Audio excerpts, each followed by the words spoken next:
안녕하세요. 축복누린교회 아침 큐티 시간입니다.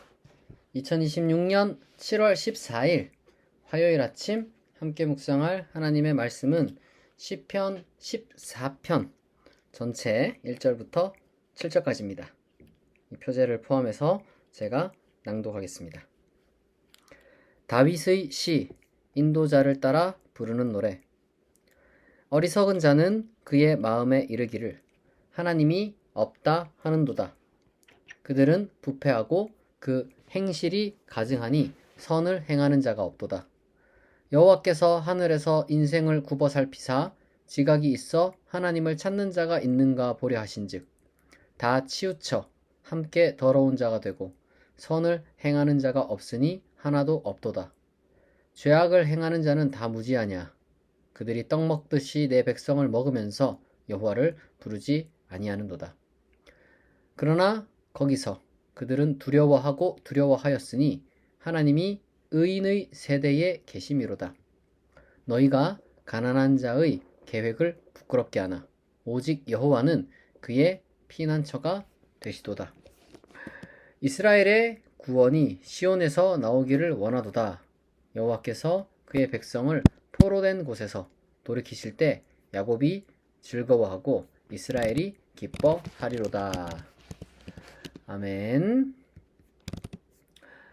오늘 시편의 내용은 이제 크게 이제 두 가지로 구성되어 있는데요. 이제 하나는 일명 실천적 무신론자에 대한 비판이고요. 다른 하나는 이 포로기 이후의 시대상을 이제 반영하고 있다는 겁니다.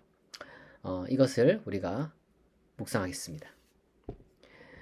먼저 제가 실천적 무신론자라고 말씀을 드렸지만 우리가 이제 기억해야 되는 것이 이 성경 시대에는 그러니까 오늘날 세속 시대에 우리가 이제 흔히 말하는 그런 순전한 의미의 이제 정말로 이제 신 자체, 신 개념 자체를 거부하는 그런 이제 무신론자는 존재하지 않았다 이겁니다. 왜냐하면 이제 그 고대 옛날 사람들은 신이 없는 세계를 상상조차 하지 못했어요. 당시 모든 이제 생활과 다 엮여 있었던 거예요, 신이. 크게는 이제 뭐 전쟁이라든지 역사라든지 그냥 뭐 일상의 풍요에 이르기까지 모든 게 다 신의 일이고 뭐 신의 이제 뜻이었습니다. 농사 짓다가 흉년이 들면 신이 노했다 이렇게 이제 믿고 전쟁에서 이기면 이제 신이 승리를 주셨다. 뭐 이렇게 이제 믿었다는 거예요. 그러니까 이제 인간 인식적으로 그 당시 때는 머릿속에서 이 신의 존재를 부정한다는 거는 사실 이제 소위 이제 문화적으로 혹은 뭐 문명사적으로 이제 불가능한 일이었다는 거예요. 그러니까 이제 그때나 지금이나 문제는 뭐냐면은 실천적 무신론자죠. 실천적 무신론자. 그러니까 하나님을 믿고 의식은 하고 있어요. 그런데 이제 하나님이 이 세상에 도덕적으로 관여한다는 사실을 안 믿는다는 겁니다. 조금 더 구체적으로 말씀드리면 이제 온갖 자연 현상이나 뭐 이런 것들에는 이제 하나님의 손길이 닿는다. 뭐 이렇게 이제 이야기를 할지라도 인간의 도덕적 행위에 대해서는 이제 판단하지도 관여하지도 않는다. 하나님이 그렇게 믿는 거죠. 결국에는 권선징악이라는 거는 그저 힘없는 약자가 스스로를 위로하기 위해 만들어낸 허구에 불과하다고 주장하는 겁니다. 그래서 오늘 이제 시편 14편에서 이제 시인이 탄식하면서 두 번이나 선을 행하는 자가 하나도 없다. 이렇게 말하는 거죠. 그러면 당시 세계에 신이 가득했다고 말씀드렸잖아요. 그런데 어떻게 이런 실천적 무신론이 가능했을까? 아마도 개인의 인생부터 민족의 역사에 이르기까지 불의가 승리하는 모습들을 많이 보고 듣고 경험했기 때문일 겁니다. 무슨 말이냐면 눈앞의 현실에서 이 정의는 패배하고 이제 악인이 득세하니까 사람들은 이렇게 생각하는 거죠. 신이라는 거는 그런 판단을 하는 존재가 아니구나. 그저 우리가 어떤 식으로든지 간에 달래기만 하면 되는구나. 이렇게 생각하는 거죠. 내가 그 사람에게, 아니, 내가 그 신에게 무언가 호의를 보이면 마치 내가, 이제 그와 가까운 것 같은, 예? 그런 모습만 보이면 된다. 이렇게 생각을 한 거예요. 그게 뭐 제사일 수도 있고, 뭐 기도일 수도 있고요. 어쨌거나 신이 흡족해 할 만한 어떤 종교적 의식이라든지 종교적 태도라든지 그러니까 이런 것만 잘 해내면 내 삶에서 뭘 해도 뭐 편법을 저질러도 심지어 악행을 저질러도 하나님은 뭐 별로 관심을 두지 않고 그냥 내가 그분의 마음에 들었으니 내지는 내가 그분을 좋아한다고 표현을 했으니 됐다. 이런 식으로만 생각하는 거죠. 저는 이렇게 종교생활, 신앙생활 하는 사람들이야말로 가장 영악한 실천적 무신론자이자 그리고 오늘 시편이 가장 경계하고 경고하는 사람들이라고 이제 생각합니다. 그러니까 우리식으로 말하자면 교회는 누구보다 열심히 다녀요. 막 경건한 척해요. 막 말이나 표정에서 뭐 완전 무슨 하나님 앞에서 있는 것처럼 해요. 근데 실상 그 모든 게 다 정교한 가면인 거죠. 종교 예식이라든지 심지어 봉사에도 힘을 쏟는 것처럼 보이지만 정작 삶이 어떠냐는 거예요. 삶. 내면이 어떠냐는 거죠. 거짓과 가식, 위선 같은 게 몸에 배어 있는 거죠. 그런 사람들은. 근데 차라리 뭐 가식이나 위선이라도 있으면 모르겠는데 어떤 사람들은 교회 문방만 탁 나오면은 사회에서 이 주변 사람들을 괴롭히고 피눈물 나게 만드는 쉽게 말해서 이제 빌런으로 살아가는 그런 이야기들을 되게 우리가 많이 듣잖아요. 교회 다니는 사람들이 더 독하다. 그런 얘기를 들을 때면 구체적인 사례들을 가끔씩 들을 때가 있어요. 그런 걸 들으면 사람이 저렇게까지 대놓고 그러나 이런 생각이 들고 막 기가 막히죠. 그래서 세상 사람들이 제가 직접 들은 이야기들이 많아요. 예수 믿는 사람들이 더 이기적이고 더 독하다고. 여러분 왜 이렇게 부끄러운 이야기가 들려올까요? 제가 생각했을 때는 아마 그 이중적인 종교 생활이 그들에게 무슨 면죄부가 되어주기 때문은 아닐까 그렇게 생각합니다. 근데 이제 자기가 이제 종교적인 삶을 산다는 이유로 막 찬송도 막 은혜롭게 부르고, 막 종교적인 예식도 열심히 막 참여한다는 이유로 자기 행동을 다 합리화하고 철저하게 자기 중심적으로만 생각하고 행동합니다. 다른 사람의 아픔이나 처지는 눈 감아 버린 채 이게 신앙생활 하면 갈수록 이타적이 되어야 되는데 갈수록 더 이기적인 인간이 되는 거죠. 그러면서 뭐 교회에서는 세상 순결하고 고상한 척, 뭐 심지어 피해자인 척. 그러니까 이제 주변 사람들이 숨 막히는 거죠. 그런 사람들은 이제 하나님을 찾는 것도 아니고 또 하나님의 명령을 따르는 게 아니에요. 자기 자신을 위해서 신앙이라는 뭔가가 이제 필요해서 이용하는 거죠. 이런 사람, 실천적 무신론자들에게는 하나님이나 어떤 하나님의 신앙은 액세서리예요, 액세서리. 그러니까 삶이 뭐 이상한 거예요, 이게. 여러분, 진정한 신앙을 가진 사람들은 그 내면이든 그 삶이든 아니면 자기 주변이든 어쨌든 이 선한 변화가 일어나지 않을 수가 없어요. 왜냐하면 자기 중심성에서 하나님 중심, 이웃 중심으로 바뀌어 나가기 때문입니다. 그래서 내가 실천적 무신론자냐 아니냐는 사실 뭐 어려운 거 아니에요. 내 중심에 내가 있냐, 하나님이 있냐, 이웃이 있냐 이거 보면 돼요. 이제 특히 이 실천적 무신론자들은 이 자기 중심성의 극치를 달릴 때 어떻게 되느냐? 가난한 자와 약자를 철저하게 무시하고 짓밟는 거죠. 하지만 우리가 믿는 하나님은 여러분 어떤 분이십니까? 하나님은 우리가 살아가는 사회가 결코 100% 공정한 세상이 아니란 걸 너무나 잘 아시잖아요. 그렇기 때문에 성경은 하나님을 언제나 약자의 편에 서시는 분, 고아와 과부를 돌보시는 하나님, 사실상 그들을 편애하는 하나님으로 일관되게 묘사하고 있습니다. 그러나 여기서 오해하지 말아야 할 것이 있어요.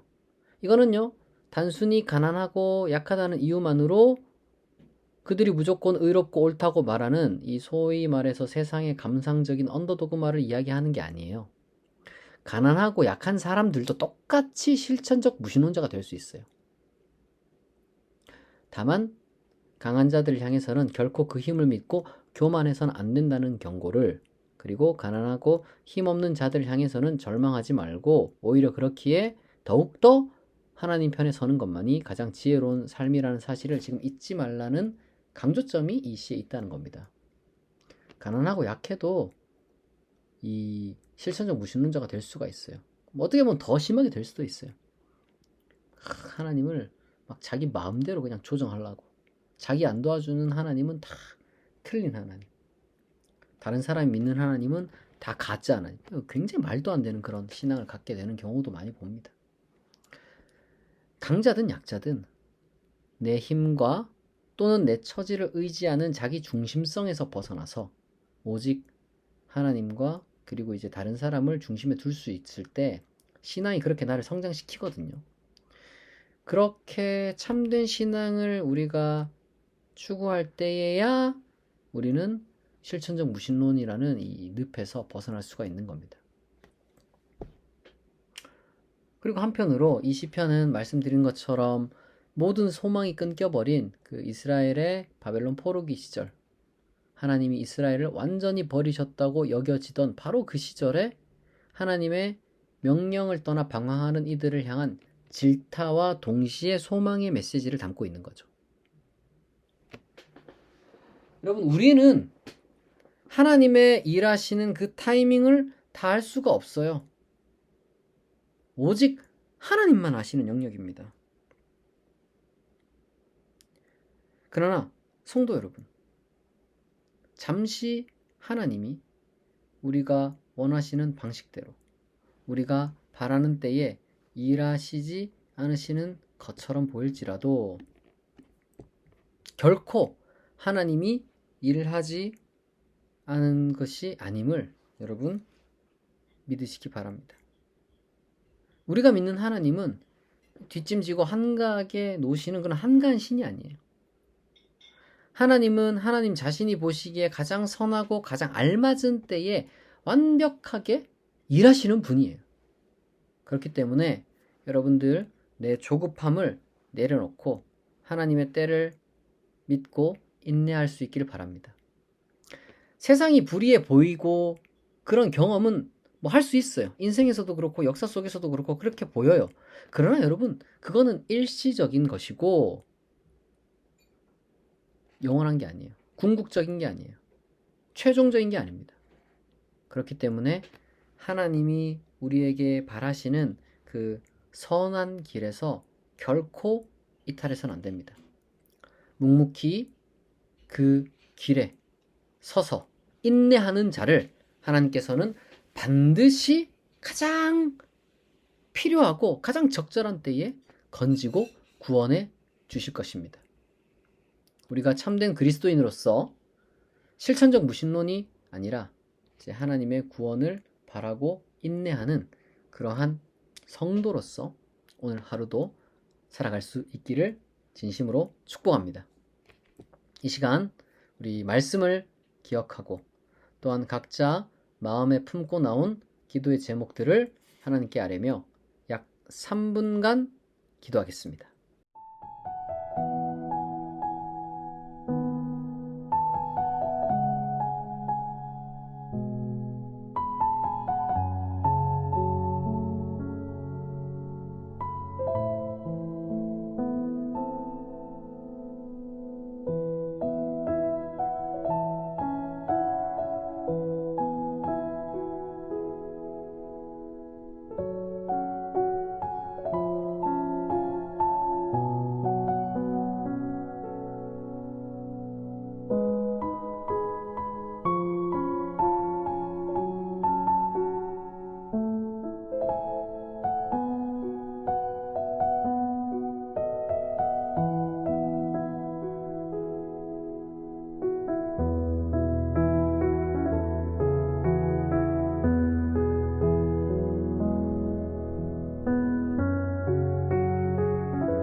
자비하신 하나님 아버지, 오늘도 세상의 편법과 위선에 상처받고 지친 마음으로 하나님 앞에 나오는 우리 성도들을 보듬어 주시옵소서. 악인이 큰 소리치는 냉혹한 현실 속에서도 하나님의 뜻을 지키려고 애쓰는 성도들의 그 노력을 기억하여 주시고 하나님의 위로와 하나님의 힘을 베풀어 주시옵소서. 나의 조급한 판단을 내려놓고 가장 안전한 피난처이신 하나님을 우리가 신뢰하게 하시고 오로지 하나님 중심 그리고 이웃 사랑으로 올곧게 걸어가는 우리가 되게 하여 주옵소서. 하나님, 이 시간 성도들이 하나님 앞에 기도의 제목들을 들고 나옵니다. 자녀의 문제, 재정의 문제, 건강의 문제, 인간관계의 문제, 기타 사업과 학업, 여러 많은 문제에 이르기까지 우리의 삶에 있는 그 모든 문제들을 하나님이 기뻐하시는 뜻과 때에 그리고 우리에게 가장 좋은 때에 가장 좋은 것으로 응답하여 주시옵소서. 그 과정 중에 우리가 절망하지 않도록 하나님께서 필요한 모든 것들을 채워주시고 또한 우리가 인내할 수 있게 하시며 그 가운데 우리에게 필요한 성장을, 변화를 허락하여 주옵소서. 우리 성도들의 모든 소원과 기도가 하나도 땅에 떨어지지 않게 하시고 마침내 구원하시는 하나님의 놀라우신 역사를 경험하고 하나님을 찬양하고 하나님께 감사하는 우리 모든 기도하는 성도들이 되게 하여 주옵소서. 오늘 하루도 우리를 지키시고 보호하시고 우리를 인도하시고 우리를 형통하게 하실 줄 믿사오며 감사드리며 예수 그리스도의 이름으로 기도합니다.